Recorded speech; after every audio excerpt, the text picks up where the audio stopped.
90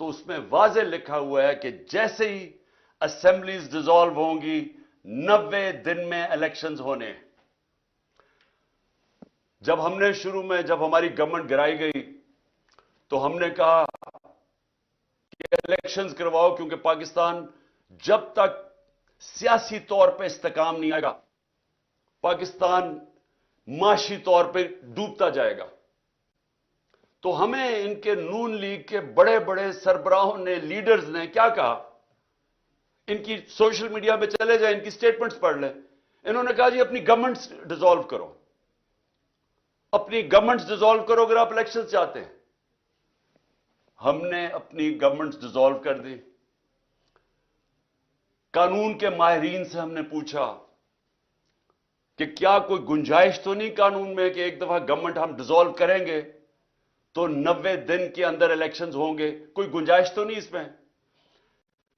سارے ماہرین نے کہا کہ کوئی گنجائش نہیں. ہم نے اپنی گورنمنٹس ڈیزالو کر دی. اور اب جیسی گورنمنٹس ڈیزالو کی تو وہی نون لیگ کے سربراہ شروع ہو گئے کہ نہیں جی الیکشن ہونے نہیں ہیں. اور الیکشنز کیوں نہیں ہونے؟ کیوں نہیں ہونے الیکشنز؟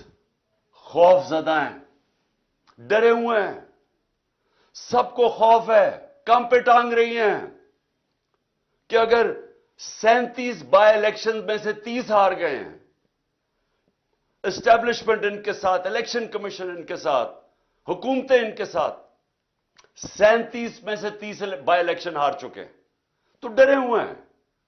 جو بھی سروے آتی ہے اس میں اتنا پیچھے رہ گئے ہیں کہ ان کو پتا کہ الیکشن میں ان کی تباہی ہے. تو اپنے آپ کو بچانے کے لیے یہ پاکستان کے آئین کے خلاف جا رہے ہیں کہ کسی طرح یہ بچ جائے. یہی گورنمنٹ تھی. ہمارے خلاف سپریم کورٹ کا فیصلہ آتا ہے آج سے 1 سال پہلے. میں الیکشن اناؤنس کر دیتا ہوں، یہ سپریم کورٹ میں چلے جاتے ہیں. اس سے زیادہ چیز، جمہوری چیز کیا ہے کہ اب عوام کو فیصلہ کرنے دو. جب انہوں نے ہماری گورنمنٹ گرائی، عوام کو فیصلہ کرنے دو. آکشن سے گورنمنٹ نہ بنے کہ آپ ضمیر خریدیں پولیٹیشنز کے، ان کو 20-20 کروڑ روپے دے کے ان کے ضمیر خرید کے گورنمنٹ گرائیں. ہم نے کہا الیکشن کرواؤ، عوام کو سلیکٹ کرنے دو. لیکن یہی جج بیٹھے ہوئے تھے تب، اور انہوں نے فیصلہ کیا کہ نہیں، ہم نے غلط گورنمنٹ گرائی ہے. انہوں نے شہباز شریف کو بحال کروا دیا. اور آج گورنمنٹ اس سپریم کورٹ کے سو موٹو فیصلے کی وجہ سے آج بنی ہوئی ہے. اب آج وہی سپریم کورٹ سو موٹو لیتا ہے اور وہ فیصلہ کرتا ہے 90 دن کا الیکشن. اور اب یہ سارے کھڑے ہو گئے اور اب پارلیمنٹ میں ریزولوشن، کیبنٹ فیصلے کر رہی ہے کہ ہم مانتے نہیں ہیں سپریم کورٹ کا فیصلہ. جب فیصلہ ہمارے ساتھ ہے تو ٹھیک ہے، جب سپریم کورٹ ہمارے خلاف فیصلہ کرے تو ان کے بچوں کو، ان کو، فیملیز کو برا بھلا کہو، بلیک میل کرو. یہ مافیاز ہیں. ان کو ایک سپریم کورٹ کے جج نے بالکل ٹھیک کہا تھا، سسلین مافیا ہے. جو آپ بیٹھے ہوئے مافیا کی اگر آپ کو مطلب نہیں سمجھ، وہ کیا ہے مافیا؟ مافیا وہ ہوتا ہے، وہ جب اپنے کام کروانے کے لیے یا تو لوگوں کی قیمت لگاتا ہے، ضمیر کی، ان کو خریدتا ہے، رشوت دیتا ہے، جو یہ شریف اور زرداری 30 سال سے کر رہے ہیں، یا یہ رشوت دیتے ہیں، اور یا پھر ان کو بلیک میل کرتے ہیں، دھمکیاں دیتے ہیں، ان کو خوف زدہ کر کے ان کو راستے سے ہٹاتے ہیں. مافیا اس طرح آپریٹ کرتا ہے. اور یہ بھی وہی کر رہے ہیں کہ جب انہوں نے دیکھا کہ سپریم کورٹ کا جج اور ججز ان کی بلیک میل میں نہیں آئے تو ہر قسم کی ان کے اوپر اٹیک کیا. 1 سال پہلے ہم خوش نہیں تھے جب سپریم کورٹ کا فیصلہ ہمارے خلاف آیا. آپ میری ساری سٹیٹمنٹس دیکھ لیں. تکلیف صرف مجھے تھی کہ رات کے 12 بجے عدالتیں کھلی، صرف اس کی تکلیف تھی. باقی ہم نے سپریم کورٹ کا فیصلہ تسلیم کیا، کسی جج کو برا بھلا نہیں کہا، بلکہ کوشش کی کہ ہماری عدلیہ کی رسپیکٹ ہو پاکستان میں. کیونکہ میں تو 27 سال پہلے جب اپنی جہاد شروع کی تھی اس کا نام تھا انصاف کی تحریک. اس کا مطلب ہے رول آف لا، قانون کی حکمرانی. یہ 27 سال پہلے شروع کی تھی. جس طرح میں نے شروع میں کہا، میری زندگی کا تجربہ تھا کہ جب تک ہمارے ملک میں انصاف کا نظام، قانون کی حکمرانی نہیں آتی، ہم اسی طرح ہی ہاتھ پھیلائے ہوئے دنیا کے سامنے پھرتے رہیں گے. میں ایک بار بار مثال دیتا ہوں، میں پھر سے آپ کو دینا چاہتا ہوں کہ دیکھیں، انصاف پہلے، خوشحالی بعد میں. مدینہ کی ریاست میں نبی صلی اللہ علیہ وسلم نے پہلے انصاف قائم کیا، پھر خوشحالی آئی. آپ کے سامنے پاکستان کی میں صرف مثال اس لیے دیتا ہوں کہ انصاف کے انڈیکس کے اندر، یعنی جو دنیا میں کن ملکوں میں کتنا کتنا انصاف ہے، اس کا بنا ہوا ہے، ایک ٹیبل بنا ہوا ہے. دنیا میں سب سے زیادہ جس ملک میں انصاف ہے، رول آف لا ہے، وہ ہے ڈنمارک. ڈنمارک 140 ملکوں میں نمبر 1 ہے. پاکستان 140 ملکوں میں 129 نمبر پہ ہے. وہی ڈنمارک، اس ڈنمارک کے اندر اوسط آمدنی، یعنی ایک ایوریج آمدنی اس ملک میں وہ کتنی ہے؟ $66,600. پاکستان میں اوسط آمدنی $1,600 پہ ہے. ہمارے پاس وسائل مقابلہ ہی نہیں آپ کر سکتے ڈنمارک کے مقابلے میں جو ہمارے ملک میں وسائل ہیں. لیکن ادھر دیکھیں خوشحالی اور ہمارا حال دیکھیں. تو اس پاکستان کے اندر یہ جو سپریم کورٹ کا فیصلہ آیا، یہ اس لیے خوشائن ہے کہ ہم اس طرف جا رہے ہیں، قانون کی حکمرانی کی طرف. اور یہ جو مافیا ہے یہ اب پوری طرح کھڑا ہوا ہے کہ نہیں جی، کیونکہ فیصلہ ہمیں پسند نہیں ہے، کیونکہ الیکشنز میں ہمیں شکست ہوگی، لہٰذا ہم آئین کے خلاف جانے کے لیے تیار ہیں، لیکن ہم سپریم کورٹ کا فیصلہ نہیں مانیں گے، ہم آئین پہ نہیں چلیں گے. اور والدین ان کے باہر بیٹھے ہوئے ہیں، یعنی کہ دونوں کے والد، ایک دبئی میں ہے، ایک لندن میں بیٹھا ہوا ہے، مفرور، سزا یافتہ، جھوٹ بول کے پاکستان سے گیا کہ میں علاج کروانے جا رہا ہوں. جو پرائم منسٹر ہے اس نے کوئی ایفیڈیوٹ دے کے گیا supreme court, Lahore high court میں کہ جی علاج سے کے بعد واپس آ جائے گا، وہ بھی جھوٹ نکلا. وہ بیٹھ کے ملک کے فیصلے کر رہے ہیں. یہ 30 سال سے یہ جو دو لوگ، جو دو خاندان کے سربراہ ہیں جو اس ملک کے فیصلے کر رہے ہیں، میں سب سے پہلے یہ پوچھتا ہوں کہ ان کا پاکستان میں سٹیک کیا ہے؟ یعنی ان کو کتنی پاکستان کی درد ہے؟ جب تھوڑی سی مشکل پڑتی ہے باہر بھاگ جاتے ہیں، جب اپوزیشن میں ہوتے ہیں باہر بھاگ جاتے ہیں. وہ جب جیل میں جانے لگا نواز شریف دونوں دفعہ ڈیل کر کے باہر بھاگ گیا. اور اب باہر بیٹھ کے یہ فیصلے کر رہے ہیں کہ سپریم کورٹ کا کون سا فیصلہ یہ مانیں گے اور کون سا نہیں مانیں گے. اور یہ ساری قوم دیکھ رہی ہے. ان بچے پھٹے ہوئے اپنے، وہ بچوں کو یہاں بٹھایا ہوا ہے جنہوں نے زندگی میں 1 گھنٹہ کام نہیں کیا، جن کو کوئی تجربہ ہی نہیں ہے سوائے یہ کہ وہ کہتے ہیں جی ہم باپ نے ہمیں اجازت دیا کہ ہم اب پاکستان میں سٹیٹمنٹس دیتے رہیں. وہ جو جس طرح کی سٹیٹمنٹس دے رہے ہیں، ایک کہتے ہیں جی مارشل لا لگ جائے گا، مارشل لا لگ جائے گا، مارشل لا لگ جائے گا. وہ جو آج کہہ رہا ہے مارشل لا لگ جائے گا، جس کے اوپر سیاست کر رہا ہے، جس نانے کے اوپر سیاست کر رہا ہے، وہ مارشل لا کی وجہ سے تو اس کو پھانسی ہوئی ہے. اور مارشل لا جو چاہتے ہیں مارشل لا لگے، ان کو پاکستان کی کوئی فکر نہیں ہے. یہ اور دوسرا جو لندن میں بیٹھا ہے، ان کا کوئی سٹیک پاکستان میں نہیں ہے. ان کا مقصد ایک ہے کہ کسی طرح ان کا جو NRO انہوں نے لیا ہے، جو انہوں نے چوری کی 30 سال سے دولت بنائی ہے، وہ کسی طرح بچ جائے. ان کا انٹرسٹ وہ بچانا ہے. پہلے NRO کیسے لینا ہے اور پھر NRO کو بچانا کیسے ہے. ان کا سٹیک یعنی کہ اس میں پاکستان کو کیا نقصان ہوتا ہے؟ مارشل لا لگ جاتا ہے، یا پاکستان کا آئین تباہ ہوتا ہے یا پاکستان کی سارے نظام تباہ کر دیتے ہیں تاکہ پاکستان کی پارلیمنٹ کی حیثیت ختم ہو جاتی ہے. جب اپوزیشن ہی نہیں ہے تو پارلیمنٹ کی تو حیثیت ختم ہو گئی. پاکستان کا ایف آئی اے جو ادارے ہیں, ایف آئی اے ہے, نیب ہے, وہ ختم کر دی ہیں کیونکہ ان کو اپنے آدمی بٹھا کے تو ان سے غلط کام کروا رہے ہیں. اپنا بنایا ہوا نیب کا ہیڈ وہ کہتا ہے کہ میں ان کے غلط کام کرنے کے لیے نہیں تیار. ان کا اپنا آدمی تھا, وہ چھوڑ گیا. وہ پولیس والے اوپر وہ بٹھا دیے جس نے اسلام آباد کا جو آئی جی ہے, اس کو سزا ہونے والی تھی سیف سٹی کے اوپر لاہور میں جو اس نے پیسے چوری کیا تھا, اس کو بٹھا کے آئی جی بنا دیا. وہ لوگوں کو لے کے آ رہے ہیں اس لیے نہیں کہ پاکستان کی بہتری ہے, اس لیے کہ ان کو کیسے فائدہ پہنچ سکتا ہے, مخالفین کو کیسے دبا سکتے ہیں, ملک میں اپنا کنٹرول کیسے کر سکتے ہیں, کس طرح الیکشن میں دھاندلی کروا سکتے ہیں. کوئی اور پاکستان کا انٹرسٹ نہیں ہے. پاکستان کو تو انٹرسٹ ہے کہ ادارے مضبوط ہو. یہ ادارے اس لیے کمزور کرتے ہیں کہ کمزور اداروں سے یہ فائدہ اٹھاتے ہیں تاکہ کوئی پکڑ نہ سکے ان کو. ایف آئی اے کو جس میں شہباز شریف کا 16 ارب کا کیس تھا وہ ختم کر دیے.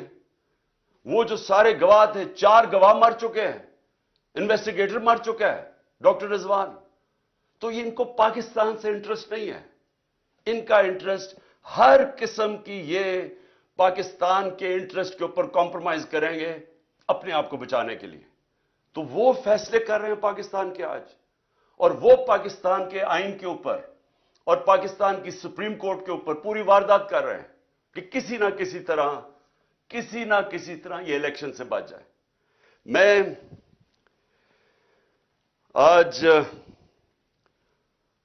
جو ان کی جو کوششیں ہیں وہ میں جو نقصان پہنچانے والی کوششیں پاکستان کی وہ آپ کے سامنے لانا چاہتا ہوں.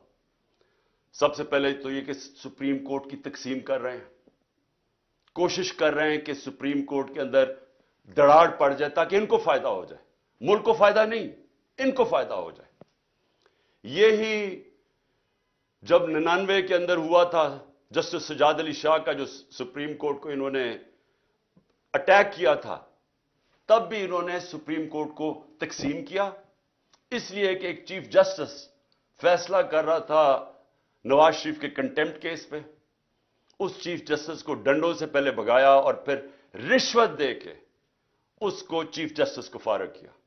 اب پھر کوشش کر رہے ہیں سپریم کورٹ پہ, اور ہم دعا کرتے ہیں اللہ سے کہ ہمارا سپریم کورٹ ملک کے بھلے کے لیے یہ اکٹھا رہے گا اور یہ آئین کے اوپر کھڑا رہے گا. ہم یہ دعا کرتے ہیں. اور ان کا دوسری کیا کوشش ہے کہ جو ملک کی سب سے بڑی جماعت ہے اس کے بیچ میں اور پاکستان کے اسٹیبلشمنٹ ادارے, فوج کے ادارے کے بیچ میں فاصلے بڑھائے جائیں, مس انڈرسٹینڈنگ کریٹ کی جائے, کسی نہ کسی طرح آپس میں یہ دو ٹکرا جائیں. ان کو یہ نہیں فکر کہ پاکستان میں یہ ہو چکا ہے ایک دفعہ. جب 1970 میں جو پاکستان کی سب سے بڑی پارٹی جب الیکشن جیت گئی تو تب بھی یہ کیا گیا تھا ذاتی مفادات کے لیے.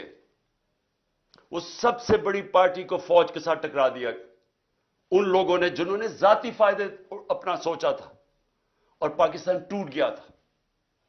آج بھی وہی کوششیں ہو رہی ہیں, ملک کی خاطر نہیں, ان کو اپنی ذات کے لیے یہ پوری طرح کوشش کر رہے ہیں کہ آپس میں ہمارا کوئی ٹکراؤ ہو, کسی طرح یہ تاثر دیا جائے کہ جناب فوج ہے پیچھے اس کے, جو کہ تحریک انصاف کے خلاف جو پوری کارروائیاں ہو رہی ہیں. جو بھی ہمارے خلاف ہوتا ہے, پولیس جب ہمارے خلاف کارروائی کرتی ہے تو پولیس والوں سے پوچھتے ہیں, وہ کہتے ہیں جی ہمیں پیچھے سے حکم آیا ہے. میری جو جے آئی ٹی بنی, جنہوں نے مجھے قتل کرنے کی کوشش کی, جے آئی ٹی کا جب ریکارڈ تو ختم کر رہے تھے, جب جے آئی ٹی کی جو فائنڈنگز تھی اس کو ختم کر رہے تھے, تو جب وہ ان سے پوچھے وہ کہ جی ہمیں ادھر سے اوپر سے حکم آیا ہے. جو میرے گھر کے اوپر حملہ ہوا وہ کہتے جی پیچھے سے حکم آیا ہے. جو جوڈیشل کمپلیکس میں میرے اوپر پوری طرح تیار کیا ہوا تھا مارنے کا یا جو بھی پکڑ کے لے جانے اغوا کرنے کا, ان سے پوچھا, انہوں نے کہا جی پیچھے نامعلوم افراد تھے. جو بھی ہو رہا ہے اس وقت کیسز ہیں 143 کیسز میرے اوپر, وہ کہتے ہیں جی پیچھے سے ہے. تو یہ جان کے کیا جا رہا ہے, اپنے آپ کو بچانے کے لیے ملک کو تقسیم کیا جا رہا ہے, اپنی ذات کے لیے کسی طرح ان کے این آر او ان کا بچ جائے اس کے لیے, اور الیکشن نہ ہو اس کے لیے پوری کوشش کر رہے ہیں کہ سب سے بڑی پارٹی اور اس کے بیچ میں جو پاکستان کی اسٹیبلشمنٹ اس کے بیچ میں نفرتیں بڑھتی جائیں. کیا اس میں ملک کا فائدہ ہے؟ کیا کوئی بھی پاکستان کا سوچے گا وہ چاہے گا یہ ہو؟ یہ چاہیں گے کیونکہ ان کا, پھر سے میں کہتا ہوں, ان کا پاکستان میں کوئی سٹیک ہی نہیں ہے. جب اربوں ڈالر باہر پڑا ہے, پراپرٹیز باہر پڑی ہیں, ان کی بزنسز باہر ہیں, ان کی شاپنگ باہر ہے, ان کا رینز, ان کی چھٹیاں باہر ہیں, ان کی سرجریز باہر ہیں ملک سے, ان کو کیا انٹرسٹ ہے کہ پاکستان میں کیا ہو؟ جب سے یہ آئے ہیں میرے پاکستانیوں, جب سے یہ آئے ہیں یہاں 1 سال ہو گیا, ڈالر کے مقابلے میں جو ہمارا روپیہ گرا ہے وہ 105 روپے گر چکا ہے. یعنی اگر آپ کے بینک کے اندر سال پہلے اگر آپ 100 روپیہ پڑا تھا تو اس کی خریدار کی جو قیمت رہ گئی ہے وہ صرف 65 روپے رہ گئی ہے. آپ کی جو دولت ہے اس کے اندر 100 میں سے 35 روپے غائب ہو گئے ہیں. ان کو کیا فرق پڑا ہے؟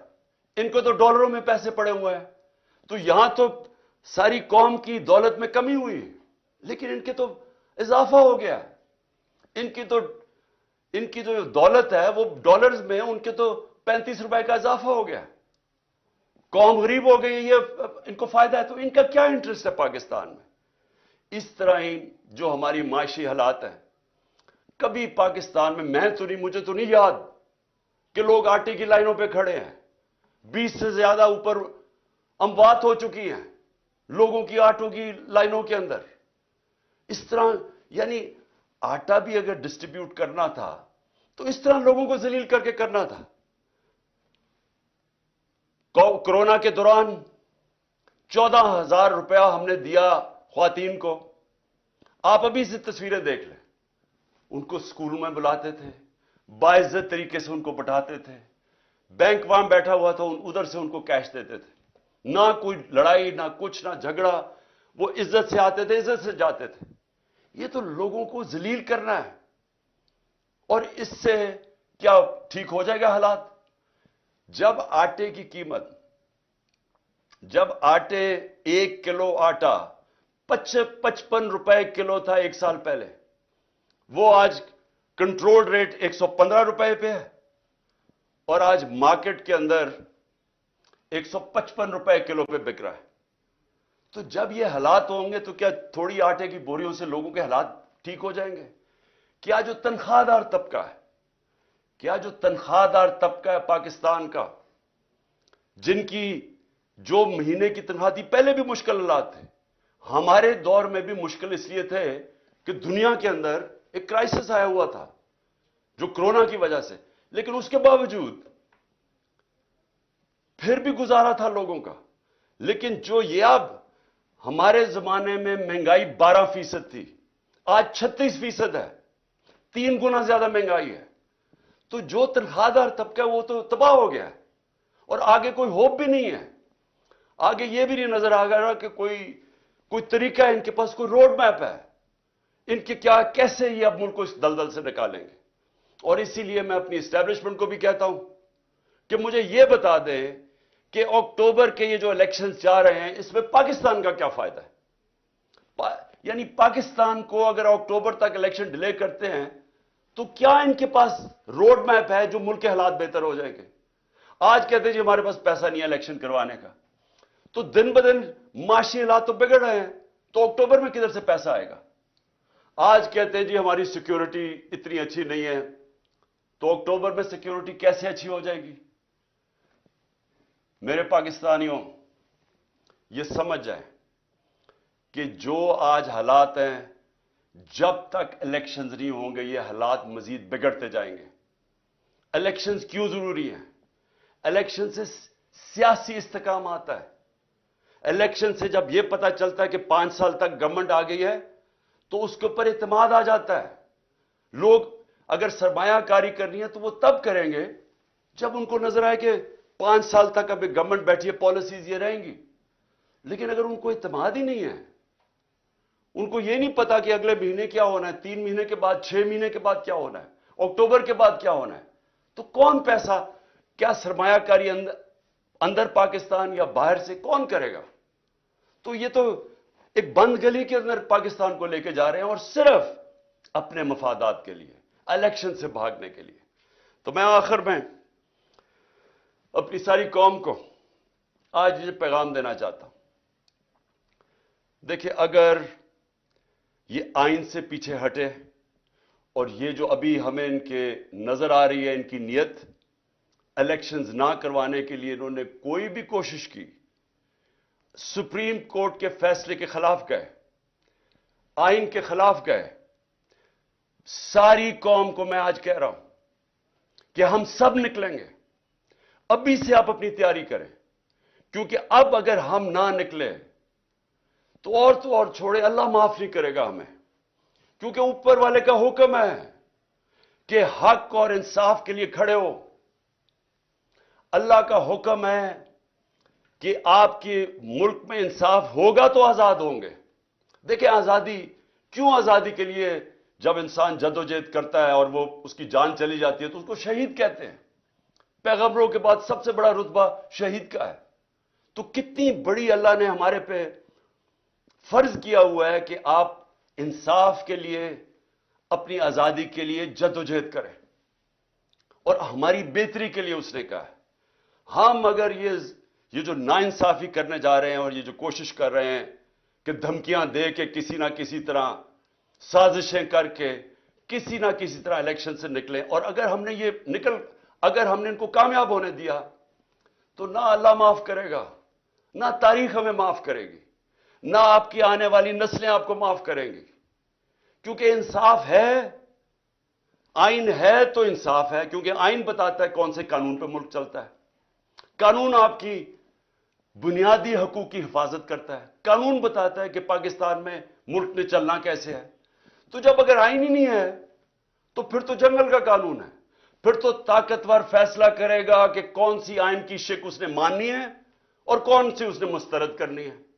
پھر تو طاقتور کا قانون ہو گیا جو کہ جنگل کا قانون ہے. اس لیے میرے پاکستانیوں, آپ نے میری کال کی انتظار کرنی ہے. انہوں نے اگر آئین کے اوپر نہ چلے, میں آج آپ کو سب کو کہہ رہا ہوں, یہ آپ سب پہ فرض ہے. میں اپنے نوجوانوں کو کہہ رہا ہوں, میں اپنی خواتین کو کہہ رہا ہوں, میں اپنے بزرگوں کو کہہ رہا ہوں, میں اپنے بچوں کو کہہ رہا ہوں کہ جب تک آپ نے اپنے انصاف اور آزادی کے لیے جدوجہد نہ کی, ہمارے ملک کا کوئی مستقبل نہیں ہے. میں انشاءاللہ پوری آخر تک اپنے ملک کے آئین کے ساتھ کھڑا رہوں گا, کیونکہ میں پھر سے بتاؤں, میری جہاد آج سے 27 سال پہلے تھی انصاف کے لیے. اور میں آپ کو یہ بتا دوں کہ اس ملک کا صرف اب مستقبل ایک راستے پہ, صاف اور شفاف الیکشن ہو, ایک حکومت عوام کے مینڈیٹ سے آئے, عوام کے مینڈیٹ سے آ کے پھر وہ اصلاحات کرے جو ابھی تک پاکستان میں نہیں ہوئی. کیسے جوڈیشل ریفارمز ہوں, governance reforms, civil service reforms, ہماری گورنمنٹ کارپوریشن جو اتنا نقصان کر رہی ہیں ان کو ریفارم کریں, ہم رول آف لا قائم کریں, ہم سب کو طاقتور کو قانون کے نیچے لے کے آئیں. یہ سب سے بڑی ریفارم ہے. ہم ہر ریفارم کریں کہ ایک ملک میں لیول پلینگ فیلڈ ہو, انصاف کے سامنے سب ایک برابر ہوں. اور میں آپ کو یقین دلاتا ہوں کہ اسی کے بعد پاکستان اٹھے گا. اور وہ اٹھے گا کیسے؟ سب سے پہلے بیرون ملک پاکستان میں سرمایہ کاری کریں گے. 1 کروڑ بیرون ملک پاکستانی ہے, جو ان کے پاس ڈالرز ہیں, سارے پاکستان میں کم ڈالرز ہیں, 22-23